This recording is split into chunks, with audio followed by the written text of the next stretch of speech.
So here's a brand that I've covered on my channel before, but not in a few years. The brand is called Siaj, and of course they released some new fragrances since then, and the presentation looks gorgeous. I mean, these bottles are really sleek and elegant. I have about 5 or 6 from the brand now. This is called Lily of the Valley and Musk. I'm choosing to review this one because I think from the ones that I own, it's going to be the most appropriate for this time of the year. We're talking spring. There's a lot of florals in here: jasmine, ylang-ylang, lily of the valley, and of course there's also watery notes: bergamot, musk, and cashmeron. I'm excited to give you my thoughts on this fragrance in just a little while, so make sure to stay tuned.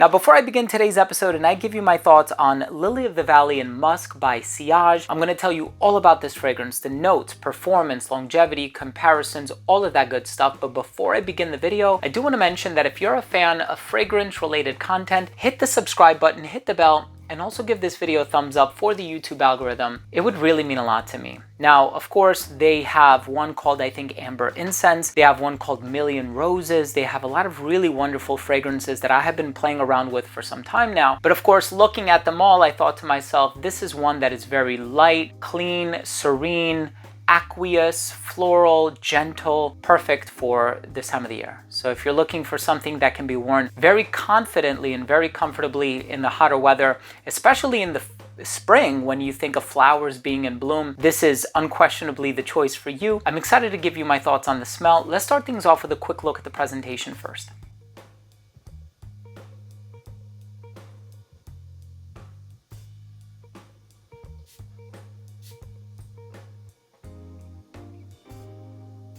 So right in the opening of this fragrance, you are going to get this almost like musky aldehydic opening. And what I mean by that, it has this sort of classy tendency to it that is almost like, gives this fragrance like an old world feeling, like almost like it pays homage or a nod to traditional perfumery, if that makes sense. And of course, with this note breakdown, you know, the ylang-ylang and the jasmine, the lily of the valley, the musk, and that, you know, the watery notes that are in here, it opens up very fresh, but almost in like an old world feel. I hope that makes sense. Now, the musk here is very, very clean, but it is noticeable. And I'm not sure what molecules are being used to give off that musk accord or musk note, but it smells very clean and it adds to the serenity, as do the jasmine, the lily of the valley, and, you know, of course, the ylang-ylang. The ylang-ylang, I think, gives it a little personality, which is quite enjoyable. But the jasmine and the lily of the valley are the chief ingredients contributing to that tranquility and that serenity. So here you have this fresh fragrance that opens up rather clean, floral, and musky. And in terms of it being aquatic or it having watery notes, it's not an aquatic fragrance, right? I don't know if there's kalone in here. Typically, that's the aroma molecule that is found in fragrances where people tend to say, yep, that's an aquatic, because they smell, you know, kalone, and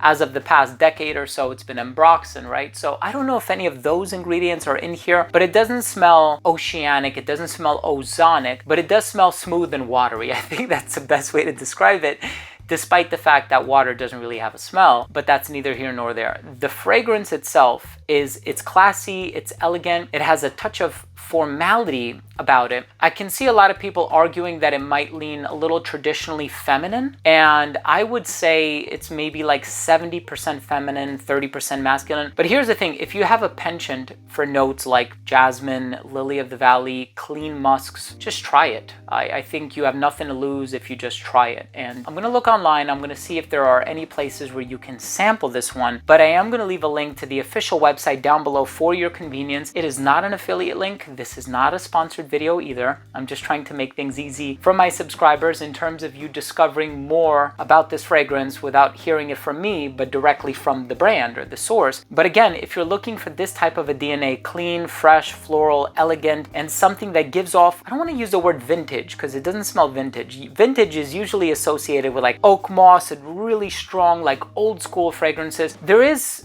an air of modernity about it, but also paying a nod to, you know, a lot of the fragrances that have predated it, that were, you know, that served as stepping stones for what we have today. That's really, I think, the best way to describe it. Look, try it for yourself. I hope you enjoy it. If this is your style of fragrance, I think it's one that is worth adding to your to sniff list. Let's go ahead and finish things off with my overall assessment. So first up, in terms of the uniqueness and the overall smell, for me personally, I do think it's unique. I think I've smelled a lot of musk fragrances, a lot of lily of the valley and jasmine fragrances, certainly, but I think the combination of all of the ingredients produces something that is not like anything that I've tried before 100%. So I really appreciate that. Longevity on this one was 7 hours on skin. Projection was good for the first hour of application, just a little bit beyond an arm's length. It became an elbow's length scent right around hour 5, 5.5, skin scent right around hour 7. In terms of the versatility, like I said, I can see people arguing that this one is going to lean a little feminine. However, I think this one can be worn comfortably by both a man and a woman for as long as you appreciate these ingredients or this DNA. I think this one is more formal than casual, and I think this one is more of a hot weather fragrance with an emphasis on spring, depending on the climate in which you live. And I think in terms of the presentation, gorgeous presentation. My final verdict on this fragrance is I'm a big fan of it. I think it's a great sort of clean, transparent, floral, musky fragrance, but it's one that you have to be in the mood to wear, and it's one that you have to really appreciate this type of a DNA in order to wear it with some consistency or regularity. Look, try it for yourself. Hope you like it.